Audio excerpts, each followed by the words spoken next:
EFCC freezes Benue State government account. Conference of Speakers commend acting president for timely action in National Assembly siege. In international news, EU takes on Trump, threatens European companies to stop doing business with Iran over US sanctions. And in sport, Nigerian Open International Table Tennis Championships kick off in Lagos.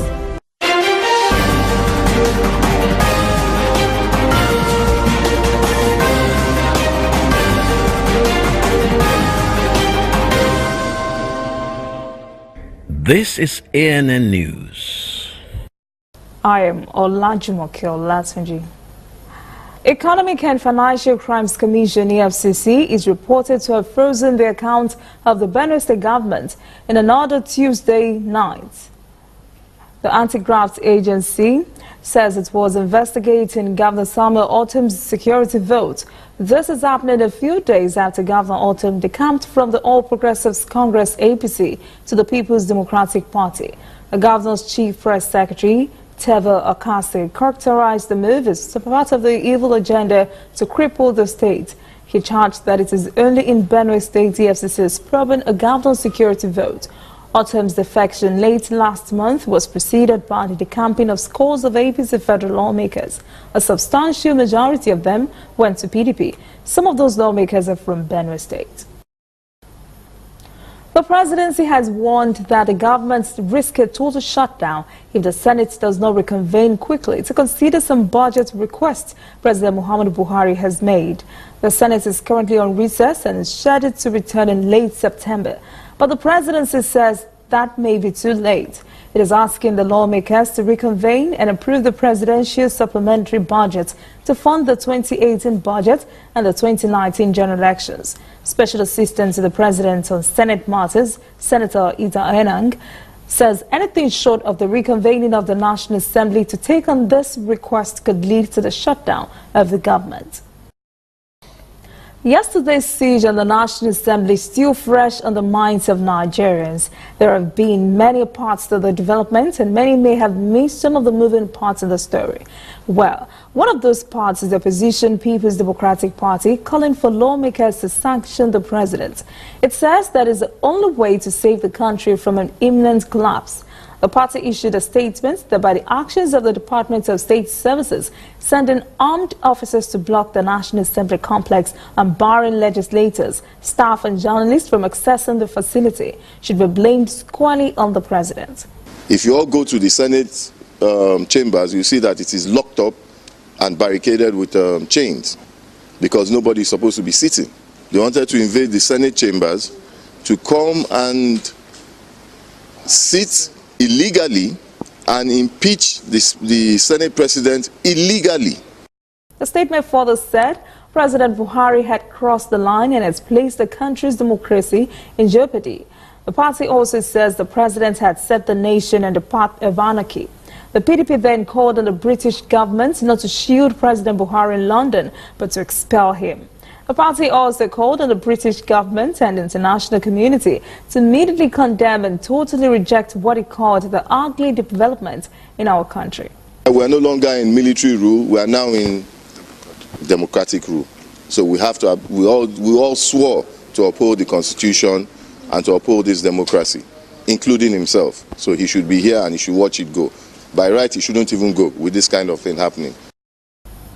As the opposition was looking for the president's deportation from the UK, the Conference of Speakers of State Legislatures of Nigeria had a different take. Its members heaped praises on acting President Professor Yemi Osinbajo for what they called his timely intervention in action.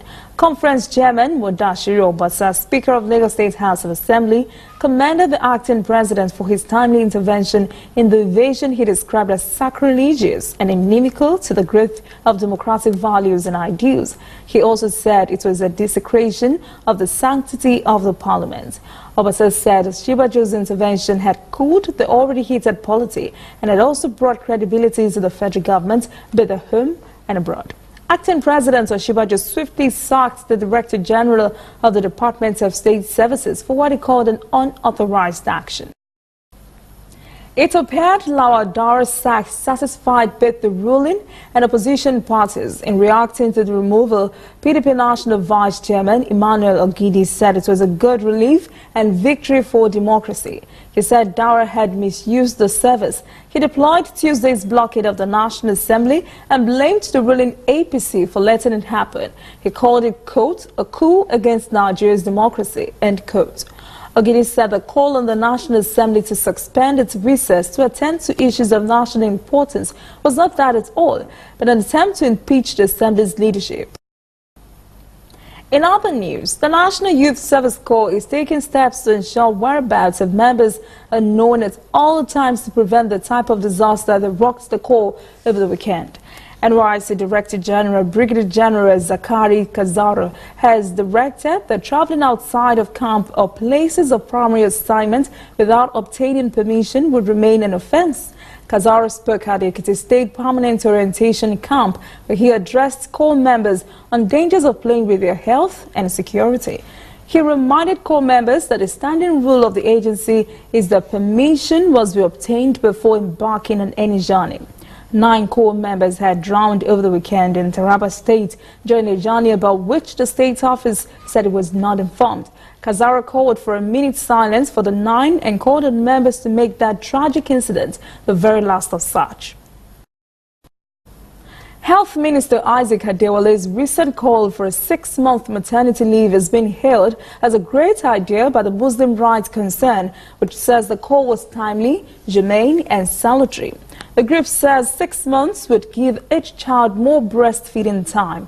Murik says continuous denial of this right can be blamed for youth restiveness, loss of mother-child emotional attachment, violence in society, rise in immoral behavior, and increased manifestation of man's inhumanity to man around the world. The group's director, Professor Ishaq Akitola, is supporting the minister's call for 6 months maternity leave, said, quote, the consumption of natural human breast milk during a child's first 2 years on earth ensures its complete humanity, end quote. And finally in this segment, a birthday story in which no one is sure whether to stay happy. Nigeria's oldest prisoner, Celestine Ebuniche, is a century old. He turned 100 on Saturday at the Enugu Maximum Prison. The centenarian was sentenced to death 17 years ago when someone died in a scuffle over land possession.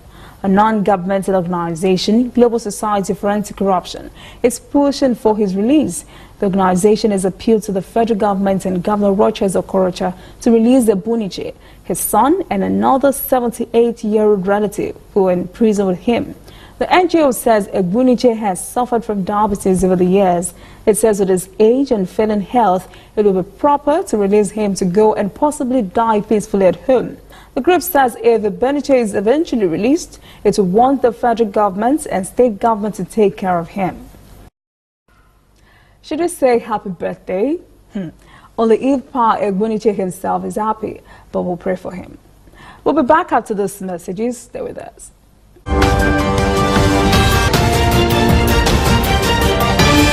You are watching ANN.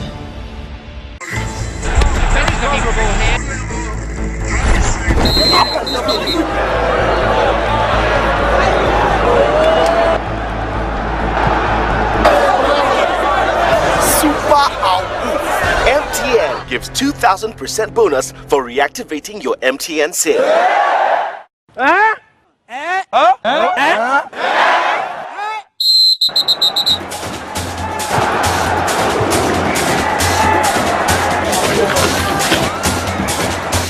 That's right. If you haven't used your MTN SIM for 45 days or more, recharge now and get 2,000% bonus. That's right, 2,000% bonus for your first recharge of every month.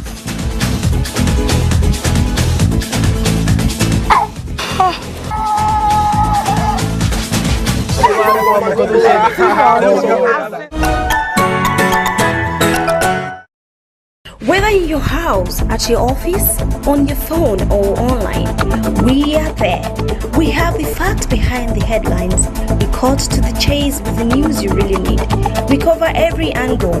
We are the bigger, better news network. We are African News Network.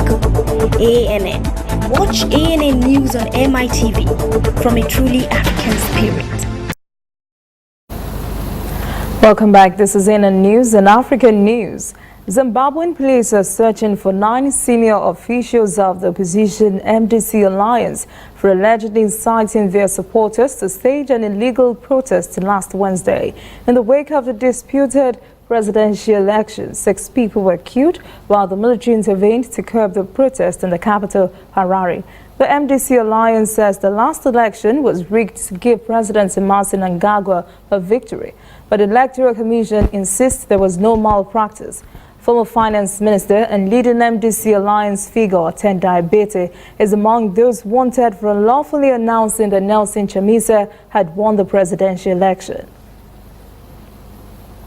Djiboutian Foreign Minister Mahmoud Ali Yusuf has reaffirmed the country's ties with neighboring Ethiopia following attacks on some nationals in Ethiopia's city, Dire Dawa. He said Djibouti had airlifted 1,700 nationals from Ethiopia early this week. He added that Ethiopians in his country have no reason to panic. Yusuf said the government was in constant talks with Addis Ababa with respect to the security of Djiboutians in Ethiopia. The security crisis in Dire Dawa escalated as part of a federal and regional government clash in the Somali regional state. Uganda's permanent representative to the United Nations, Adonia Ayebare, has been selected to canvass continent-wide agreements to seek advisory opinion from the International Court of Justice about immunity for sitting African presidents.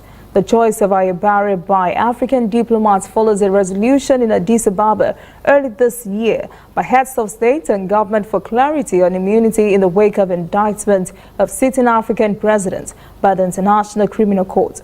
Africans are seeking the opposition following conflicting opinions by ICC pre-trial judges on whether incumbent presidents should be exempted from trials on the basis of immunity. Ethiopia's government has signed an agreement to end hostilities with the Oromo Liberation Front on Tuesday. Oromo had been previously declared a terrorist movement. The deal, signed in Asmari, is another Prime Minister Abiy Ahmed's drive to improve security and diplomatic relations, reform institutions, and open parts of the state-controlled economy. Rebels have fought a low-level insurgency for self-determination for the Oromia region, Ethiopia's largest ethnic group since the 1970s. The agreement further states that the OLF will conduct its political activities in Ethiopia through peaceful means. The group declared a unilateral ceasefire last month after Parliament removed it from a list of banned terrorist groups it had been on for 10 years. The European Union and United States have condemned violent attacks that targeted Zimbabwe's opposition after last week's election. 27 Movement for Democratic Change supporters were arrested over the weekend. They were later released on bail. The Movement for Democratic Change accused security forces of abducting and beating opposition activists and their families since the election result was declared early Friday. The EU, US, Canada and Switzerland, in a joint statement, said the eruption of violence stands in sharp contrast to the high hopes and expectations for a peaceful, inclusive, transparent and credible election. Last week's poll was marred by the killing of 6 persons when soldiers opened fire on protesters. Mnangagwa won the presidential vote by a narrow margin. Opposition Movement for Democratic Change has accused him of rigging the result. 4 more people have died from Ebola in Eastern Democratic Republic of Congo, 2 weeks after the country was declared Ebola-free. Congolese Health Ministry said 4 new deaths were recorded in the Beni region in North Kivu province, a region which shares borders with Uganda and Rwanda. The ministry said on Monday 7 of the 16 confirmed cases have died. 31 suspected cases are under investigation.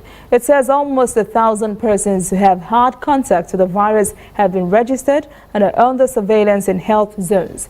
World Health Organization said vaccination is expected to begin on Wednesday. Rwanda's lower house will be dissolved on Thursday as the electorate are prepared to vote for new members of parliament early next month. The constitution stipulates that the president of the republic dissolve the Chamber of Deputies in 30 days and not more than 60 days before the expiry of members' terms of office. Dissolving the House will pave way for parliamentary elections as the National Electoral Commission has approved more than 500 candidates. The government plans to spend more than $5 million in the polls, which are expected to attract 7 million voters, including some 200,000 who will be electing MPs for the first time.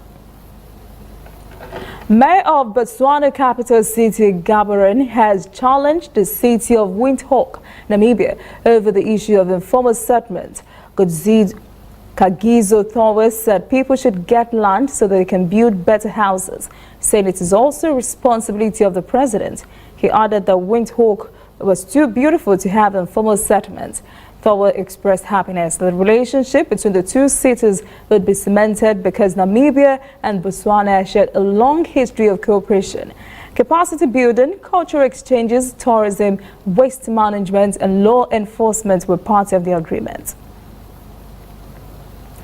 Stay with us, we'll return after these messages.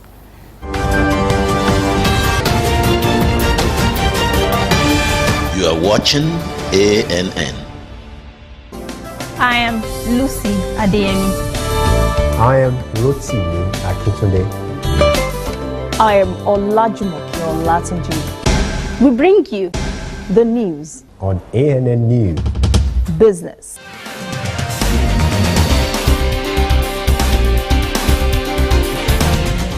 politics,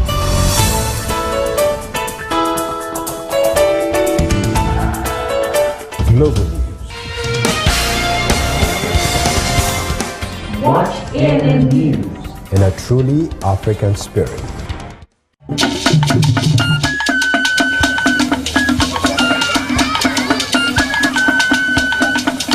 Are you sure you want to do this?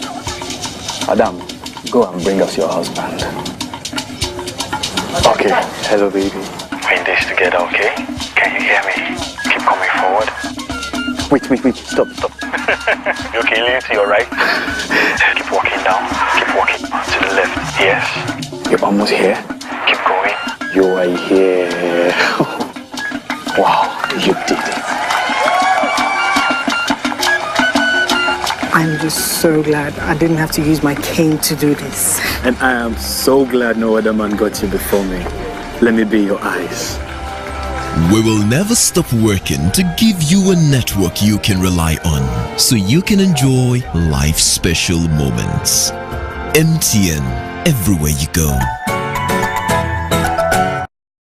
Shining our eyes on breaking news, whether in the east or in the west, with Al-Shabaab in Somalia and Boko Haram in Nigeria, with turbulence in the north and agitation in the south. Wherever you live in Nigeria, wherever news happens in Africa, we've got it covered. ANN News, connecting Africans in a truly African spirit. Welcome back. This is ANN News and international news. A potential face-off between the European Union and the United States is brewing. U.S. President Donald Trump has slammed Iran with sanctions and has warned that countries that do business with Iran would not do business with the U.S. The sanctions were reimposed after Trump pulled out of the 5-nation nuclear agreement with Iran. Well, this is at odds with the European Union, whose 28 nations are caught in the middle. The European Union has been working to keep the nuclear agreement alive, so it is asking European countries and businesses to continue doing business with Iran. The European Union has warned firms to stop doing business with Iran because of the reimposed U.S. sanctions themselves could be sanctioned. The Iran nuclear agreement was signed in 2015 by the 5 permanent members of the UN Security Council: U.S., Russia, France, China, and the United Kingdom. An Iranian newspaper has quoted the country's foreign minister, Mohammad Javad Zarif, as saying that a U.S. plan to stop Iranian oil exports will not succeed. He warned the U.S. of the consequences of trying to pursue that idea he called impossible. He accused the United States of assembling a war room against Iran and said this country would not fall into that trap and would not be drawn into confrontation with America. U.S. officials have said in recent weeks that they aim to pressure countries to stop buying oil from Iran in a bid to force Tehran to halt its nuclear and missile programs and involvement in regional conflicts in Syria and Iraq. President Hassan Rouhani hinted last month that Iran could block the Strait of Hormuz, a major oil shipping route, if the U.S. attempted to stop its oil exports. Meanwhile, Chinese Foreign Ministry has defended its business ties with Iran as open, transparent and lawful. This explanation came after U.S. President Donald Trump said companies doing business with Iran would be barred from doing business with the United States. New U.S. sanctions on Iran have begun despite pleas from allies of the United States. Iran dismissed the last-minute offer for talks from the Trump administration. It says no negotiation is possible, while Washington had walked out on a 2015 deal. The U.S. under the Obama administration has agreed to lift sanctions in return for curbs on Iran's nuclear deal. Trump had pulled out of that agreement. Beijing has cultivated close commercial links with Tehran, especially in the energy sector. China spends about $15 billion a year to purchase from Iran 7% of its total crude oil import, or 650,000 barrels a day. Japan is not out of the woods yet when it comes to bad weather. The country is bracing for heavy rains and high winds on Wednesday, as a strong typhoon is forecast to make landfall near the capital of Tokyo. This would be the latest storm to hit Japan in recent months. The Japanese Meteorological Agency has warned that Typhoon Shansha, a Chinese girl's name, could dump as much as 14 inches of rain by midday on Thursday. Wind gusts could be as high as 180 kilometers an hour. Meteorologists say western Japan, the site of deadly floods in July, will be spared. It has been 20 years since a coordinated bombing of American embassies in Kenya and Tanzania, and family members who lost relatives in the blast have gathered to remember their loved ones. The U.S. ambassador to Kenya joined a ceremony in Nairobi on Tuesday to commemorate the event. 258 persons were killed in Kenya and Tanzania when truck bombs hit the U.S. embassies in those countries. This blast marked the start of Al-Qaeda's global campaign of violence. Family members of the victims who gathered in Nairobi said, quote, "We forgive those who hurt us, but we may not forget." 12 Americans were among those who lost their lives in the blast. Sad one there. Stay with us. CNN News will return after these messages.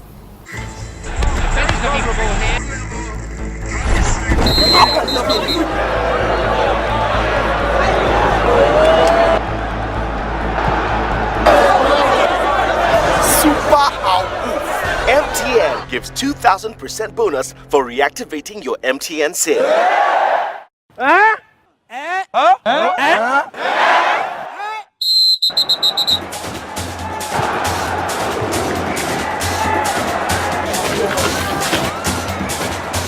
That's right. If you haven't used your MTN SIM for 45 days or more, recharge now and get 2,000% bonus. That's right, 2,000% bonus for your first recharge of every month.